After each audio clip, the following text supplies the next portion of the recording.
சூப்பரா இன்ஸ்டன்ட் முறுக்கு பொட்டுக்கடலை முறுக்கு ரெடி ஆயிடுச்சு. வெல்கம் டு பிரியாவின் மனதை தொட்ட சமையல். அனைவருக்கும் அட்வான்ஸ் விஷஸ் ஹாப்பி தீபாவளி. இப்போ சுவையான சூப்பரான முறுக்கு தான் நம்ம பார்க்க போறோம். இன்ஸ்டன்ட் முறுக்கு தான் பார்க்க போறோம்.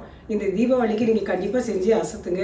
நம்ம வீட்லயும் தீபாவளிக்கு ரெடி பண்ணி நம்ம வச்சு ஸ்டோர் பண்ணி வச்சு சாப்பிடலாம். அதே சமயம் ஃப்ரெண்ட்ஸ் அண்ட் ரிலேட்டிவ்ஸ்க்கும் நம்ம கொடுத்து அசத்தலாம். இந்த சுவையான சூப்பரான அட்டகாசமான முறுக்கு எப்படி செய்யறதுன்னு சொல்லி பார்க்கறதுக்கு வாங்க வீடியோக்குள்ள போகலாம். இப்போ முறுக்கு செய்கிறதுக்கு முதல்ல அரை கப்பு பொட்டுக்கடலையை நம்ம அரை கப்பு எடுத்துருக்கிறேன். எந்த கப்பாக இருந்தாலும் வீட்டில் ஒரே கப்புக்கு நீங்கள் மெஷர்மெண்ட் எடுத்துக்கோங்க. இதை மிக்சி ஜாரில் நம்ம நைஸாக பவுடர் பண்ணி எடுத்துகிட்டு வந்துடலாம்.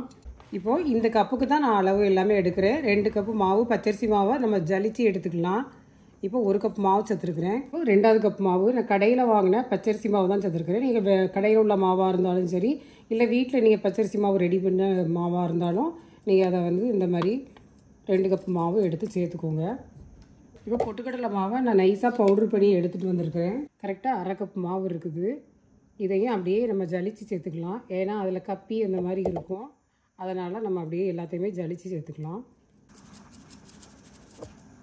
இப்போ முறுக்கு மாவு நம்ம பிசைகிறதுக்குள்ளே நான் எண்ணெயை நம்ம காய வச்சு வச்சிடலாம். ஏன்னா டக்குன்னு மாவு பிசைஞ்சிட்டு வரவும் எண்ணெயும் காஞ்சி வரும். அதுக்குள்ளே நம்ம மீடியம் ஃப்ளேமில் தான் வச்சுருக்கிறேன். மிதமான தீயில நீங்கள் வச்சு எடுத்துக்கோங்க. இப்போ நம்ம மாவை எல்லாமே ரெடி பண்ணிடலாம்.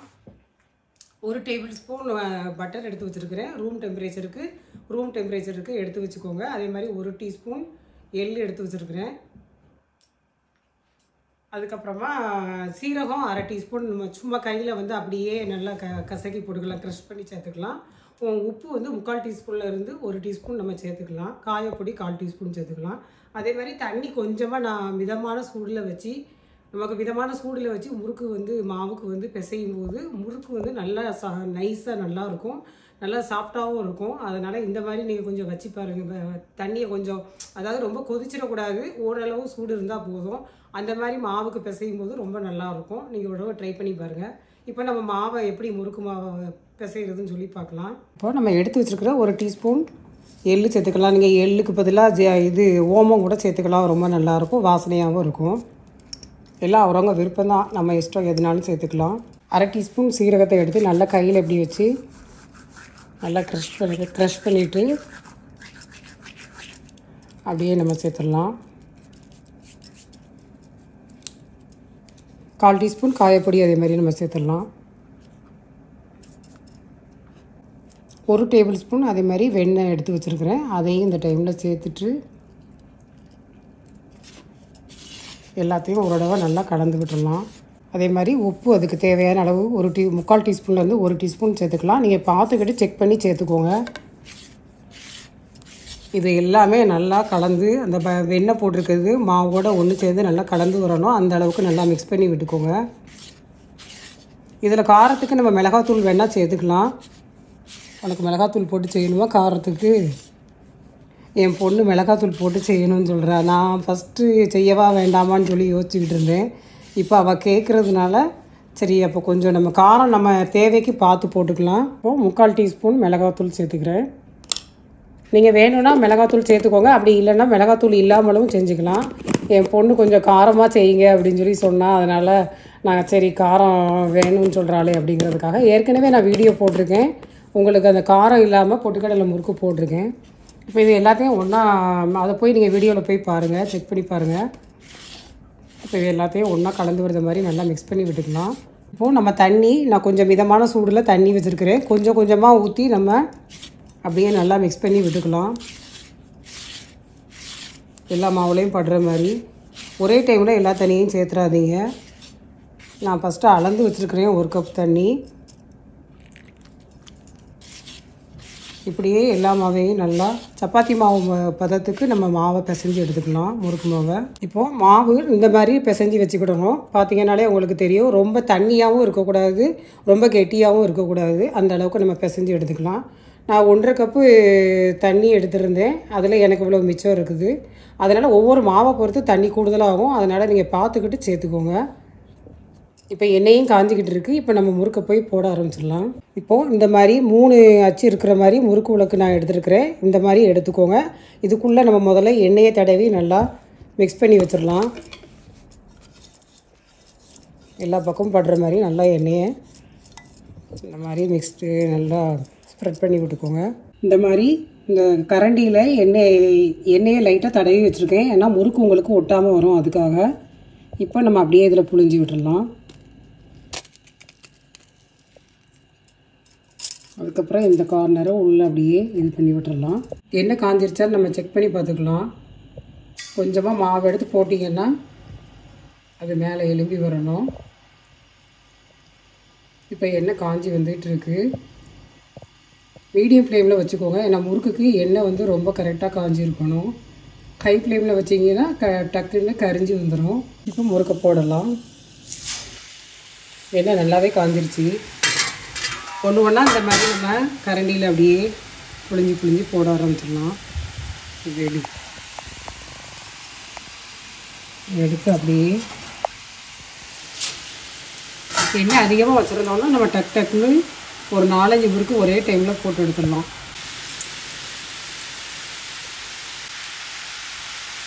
இப்போ முதல்ல போட்ட முறுக்கெல்லாம் உடனே நீங்கள் போட்ட உடனே மாற்றக்கூடாது. இப்போ இது வேக ஆரம்பிச்சிருச்சு ஒரு சைடு. அதுக்கப்புறமா முதல்ல போட்ட முறுக்கெல்லாம் நான் இப்போ மாற்றி விடுவேன். இது நல்லா பபுள்ஸ்லாம் அடங்கினதுக்கு அப்புறமா தான் நம்ம எல்லாத்தையுமே முறுக்கு ஃபுல்லாக எடுக்கணும்.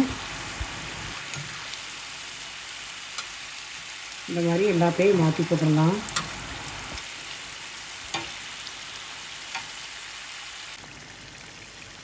இப்போ பபுள்ஸ்லாம் நல்லா அடங்கிருச்சு. இப்போ முறுக்கை நம்ம எடுத்துடலாம்.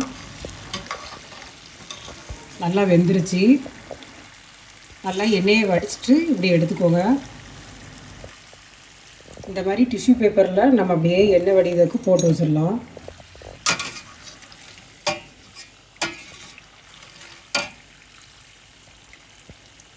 வா, சூப்பராக இருக்குது.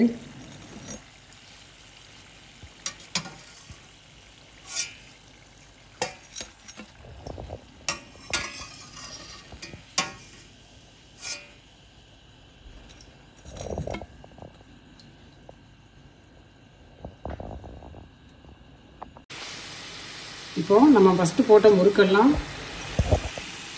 வேக ஆரம்பிச்சாச்சு. அதை அப்படியே மாற்றி போட்டுடலாம்.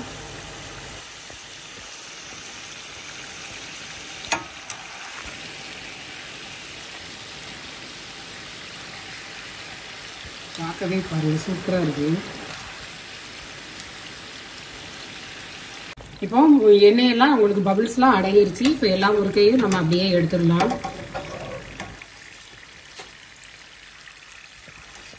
நல்லா எண்ணெயை வடிச்சிட்டு ஏற்கனவே முறுக்கு எடுத்து வச்சுருக்கிறேன். நம்ம அப்படி அழகாக அப்படி எடுத்து போட்டுடலாம்.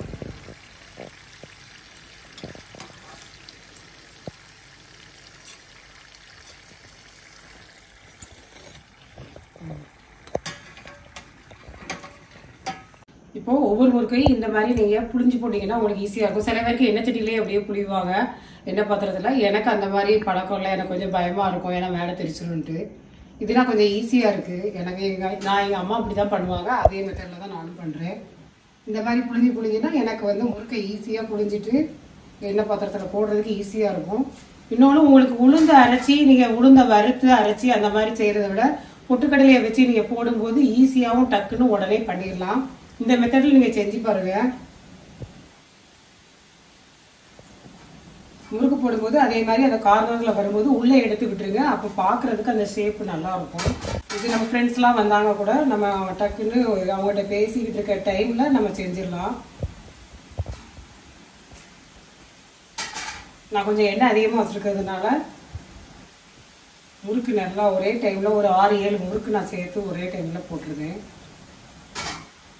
ரொம்ப ஈஸியாக வேலை முடிஞ்சிடும். அவ்வளோதான். நல்லா எண்ணெய் ஒரு சைடு வெந்ததுக்கப்புறமா மாற்றி போடணும். அதே டைமும் எல்லா பக்கமும் ஈவனாக வேகணும். அந்த பபுள்ஸ் அடங்கின உடனே நம்ம எடுத்துட வேண்டியதான். ஏற்கனவே நான் 2 ஷிஃப்ட்டு போட்டுட்டேன். அதே மாதிரி நாங்கள் டேஸ்ட்டும் பார்த்தாச்சு. கிட்ஸும் பார்த்துட்டு சாப்பிட்டுட்டு எப்படிடா இருக்குதுன்னு சொன்னாங்க. எப்படிடா இருக்கு முறுக்கு? லட்சுமி நல்லா இருக்கும். ஓகே. இப்போ சூப்பராக இன்ஸ்டன்ட் முறுக்கு பொட்டுக்கடலை முறுக்கு ரெடி ஆயிடுச்சு. நீங்களும் இந்த தீபாவளிக்கு கண்டிப்பாக ட்ரை பண்ணி பாருங்கள். முதல்ல நான் உங்களுக்கு டேஸ்ட் பண்ணி காட்டுறேன். ஏற்கனவே டேஸ்ட் பண்ணி பார்த்துட்டேன். நம்ம சேர்த்துருந்த உப்பு எல்லாமே சரியாக இருந்துச்சு. இப்போ ஒரு முறுக்கு எடுத்து இப்போ உங்களுக்கு பாருங்கள். பார்த்தீங்களா எவ்வளோ அழகாக உடையுதுன்னு? அப்படியே முறுமுறுன்னு சத்தம் கேட்குதா? அதேமாதிரி சாப்பிட்டு கட்டுறேன் நான்.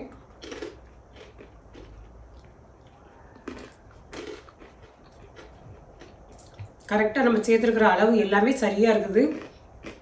காரம் உங்களுக்கு தேவை எந்த அளவுக்கு தேவையோ அந்த அளவுக்கு போட்டுக்கோங்க. நான் 3/4 டீஸ்பூன் போட்டிருக்கேன். என் பொண்ணு கொஞ்சம் இன்னும் கொஞ்சமே காரம் இருந்தால் நல்லாயிருக்குன்னு சொல்லுதா. உங்களுக்கு வேண்டாம் நீங்கள் காரம் அதிகமாக வேணும்னா கரெக்டாக 1 டீஸ்பூன் போடுங்க, சரியாக இருக்கும். இந்த வீடியோ பிடிச்சிருந்தா மறக்காமல் சேனலுக்கு சப்ஸ்கிரைப் பண்ணுங்கள். அதே மாதிரி கமெண்ட்ஸ் பண்ணுங்கள், லைக் பண்ணுங்கள். நன்றி. உங்கள் இல்லங்களில் சமையல் மனம் மலரட்டும்.